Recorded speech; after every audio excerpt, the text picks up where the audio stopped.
कहानी सुनो में आपका स्वागत है। आज की कहानी है दुष्ट सर्प और कौवे। यह कहानी पंचतंत्र की है और एक समय पे काफी प्रसिद्ध रही है। एक जंगल में एक बहुत पुराना बरगद का पेड़ था। उस पेड़ पर घोंसला बनाकर एक कौवा और कौवी का जोड़ा रहता था। उसी पेड़ के खोखले तने में कहीं से आकर एक दुष्ट सर्प रहने लगा।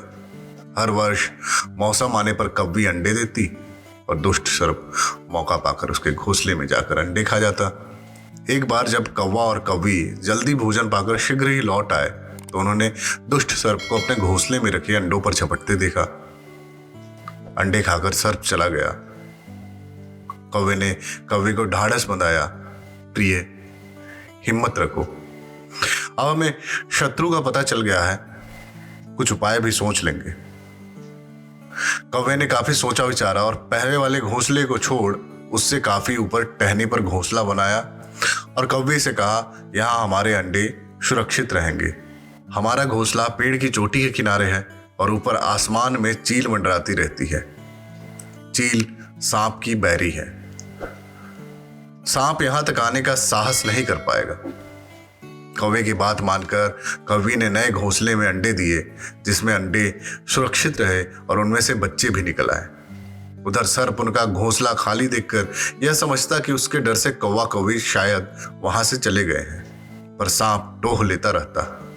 उसने देखा कि कौवा कौवी उसी पेड़ से उड़ते हैं और लौटते भी वहीं हैं। उसे यह समझते देर नहीं लगी कि उन्होंने नया घोंसला उसी पेड़ पर ऊपर बना रखा है। एक दिन सांप खोह से बाहर निकला और उसने कौवों का नया घोंसला खोज लिया। घोंसले में कौवा दंपति के 3 नवजात शिशु थे। दुष्ट सर्प उन्हें एक एक करके घपाघप निकल गया और अपने खोह में लौटकर डकारे लेने लगा। कौवा और कौवी लौटे तो घोंसला खाली पाकर सन्न रह गए। घोंसले में हुई टूट फूट व नन्हे कौवों के कोमल पंख बिखरे देखकर वो सारा माजरा समझ गए। कौवी की छाती तो दुख से फटने लगी। कौवी बिलक उठी, तो क्या हर वर्ष मेरे बच्चे सांप का भोजन बनते रहेंगे? कौवा बोला, नहीं, यह माना कि हमारे सामने विकट समस्या है और यहां से भागना भी उसका हल नहीं है। विपत्ति के समय मित्र काम आता है। हमें हमारी मित्र लोमड़ी से सलाह लेनी चाहिए। दोनों तुरंत ही लोमड़ी के पास गए। लोमड़ी ने अपने मित्रों की दुख भरी कहानी सुनी। उसने कौवा और कौवी के आंसू पोंछे। लोमड़ी ने काफी सोचने के बाद कहा, मित्रों, तुम्हें वह पेड़ छोड़कर जाने की जरूरत नहीं है। मेरे दिमाग में एक तरकीब है जिससे उस सांप से छुटकारा पाया जा सकता है। लोमड़ी ने अपने चतुर दिमाग में आई तरकीब बताई। लोमड़ी की तरकीब सुनकर कौवा कौवी खुशी से उछल पड़े। उन्होंने लोमड़ी को धन्यवाद दिया और अपने घर लौट आए। अगले ही दिन योजना अमल में लानी थी।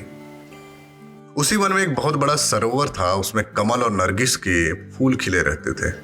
हर मंगलवार को उस प्रदेश की राजकुमारी अपनी सहेलियों के साथ वहां जल क्रीड़ा करने आती थी। उसके साथ अंगरक्षक तथा सैनिक भी आते थे। इस बार राजकुमारी आए और सरोवर में स्नान करने उतरी तो योजना के अनुसार कौवा उड़ता हुआ वहां आया। उसने सरोवर तट पर राजकुमारी तथा उसकी सहेलियों द्वारा उतार कर रखे गए कपड़ों व आभूषणों पर नजर डाली।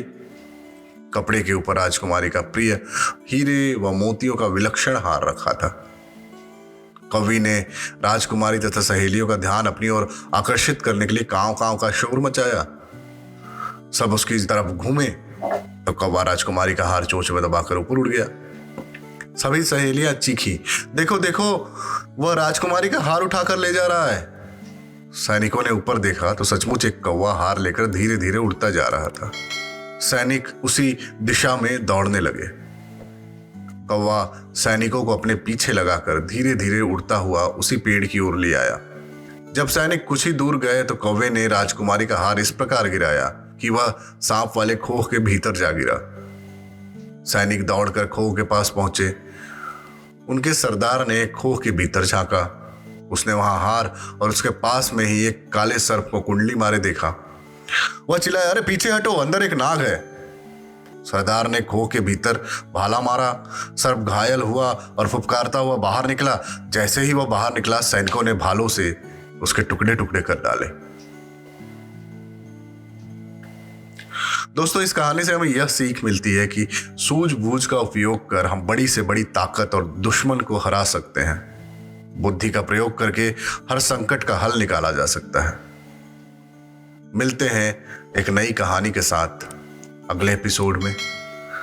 तब तक आप हमारे इस YouTube चैनल को लाइक कीजिए, सब्सक्राइब कीजिए, इस वीडियो को अपने दोस्तों और परिवार के साथ शेयर कीजिए और कमेंट में हमें बताइए कि आपको ये कहानी कैसी लगी।